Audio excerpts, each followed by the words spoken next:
Hey guys, I'm here with kind of a public service announcement on behalf of the bike industry, on behalf of my shop and my teammates and that sort of thing. I'm here to answer the question, where are the bikes? As many of you guys might have seen last year, like the availability of bikes got really crazy and there was all sorts of news articles, and you would expect that now, nearly a year later, we would have a little bit better availability of inventory. But the reality is it's still a pretty big challenge. And I think it's going to be that way for a while. Actually, some of you may know if you watch my videos, we visited a lot of manufacturers. I've been all over the world in understanding how bikes are manufactured, who makes the different parts, etc. I've been to Taiwan, I've been to Germany, the Netherlands, etc. And it's kind of a complex process. A bike is made up of a lot of different parts and there's a lot of dependencies. You could be in a situation where you need one screw and you can't make a bike because of that. And so if you think about it, in today's day and age, in this global marketplace that we exist in, there's a lot of dependencies. And so if one country is not doing so good, and that historically has been one of your sole suppliers for one of these individual parts, whether it be brakes, which brakes is one of those that actually is pushed way out. One of these suppliers, like Tektro brakes, for example, I know that they push their timeline out well over a year. So if you place an order today as a OEM, like manufacturing bicycles, and you wanted brakes, it's going to be at least 1 year to receive your order. Normally, this timeline is 1 month, 2 months, 3 months in upper limits. So this is a pretty significant departure from the norm, and you can imagine that it's very difficult for everybody to manage around that.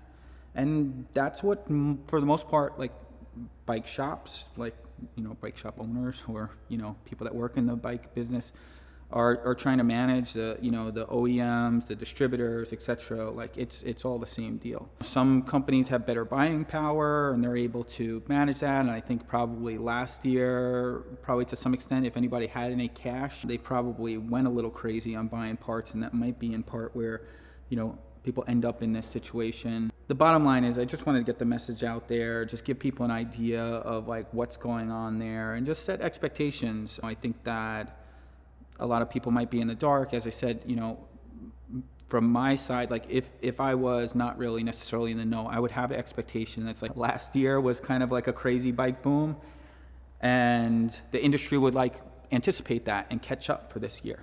And they're trying, but they're not able to. So, that's really the bottom line. And so from our side as a shop, we just try to buy everything that we can. That's kind of the name of the game. So we get an opportunity to buy a bunch of bikes, we'll say okay, how many do you have? I'll take most of them. So we've been trying to just come up with whatever strategies we can to, one, be able to provide bikes to our customers and just kind of continue operating our... Is that the front door? I think that's the front.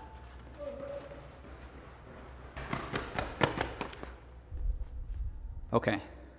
Yeah, that's kind of how it is too these days, Gotta go run around, take the mask off for filming, put the mask back on. But I'm grateful that I have a job, that I have a business, that I'm able to employ people. I feel very fortunate in that regard. I'm not used to running so much. Maybe I gotta do that some more. Yeah, so the bottom line is it's just challenging out there.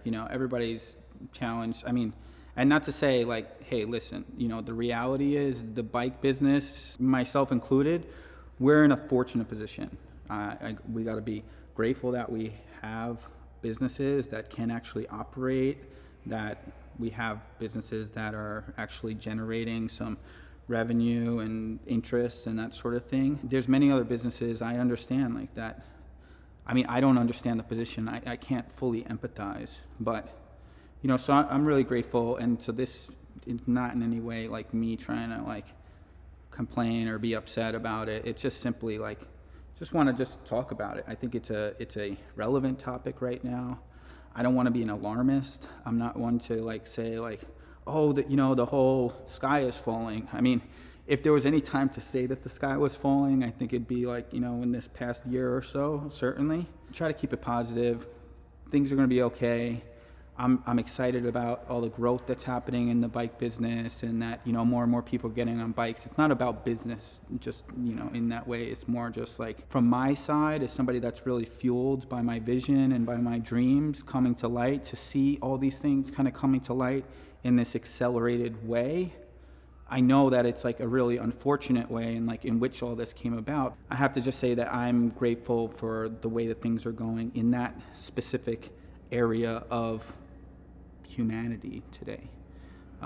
So as some have said, you know, maybe it's called a silver lining or whatever. Yeah, so the bottom line is, it's gonna be a little crazy. Try to be patient, try to be mindful. I mean, from our side, we've had to hire several people just to kind of like communicate and try and over communicate about like what's going on, because everybody's like, where's my bike? And we try to just set realistic expectations, but there's all sorts of things going on. Whether it's like on the supply side, it could be on the shipping side, like on the ports, for example. They've had big challenges at the ports. They can't get the containers. They actually don't have the trailers to put the containers on. And then there's just all sorts of stuff. So point being is, if you're looking for a bike, you should, and you want something like this summer, you should probably start looking a little bit more seriously in the shorter term. Maybe I should have been having this conversation a couple months ago. I don't know. The reality is, it is what it is. I'm trying to be helpful. I hope this is helpful. I'm interested to know what you have been experiencing, like what's been your sort of challenges, whether you're in the bike industry or you're a consumer looking for a bike. Like, what are you seeing? I know from my side, certain brands are better than others, you know, and I think it depends really. The name of the game today, like for brands, I think is really like supply chain management. And so if they're historically been strong in that area, they're probably going to be pretty good, especially like if they have good buying power. But from our side, like whenever we get an opportunity to buy bikes and to have inventory and that sort of thing, we just go for it, because there's a high demand there, and you know, we want to be able to fuel the growth in our respective markets and with our customers and show up for our customers.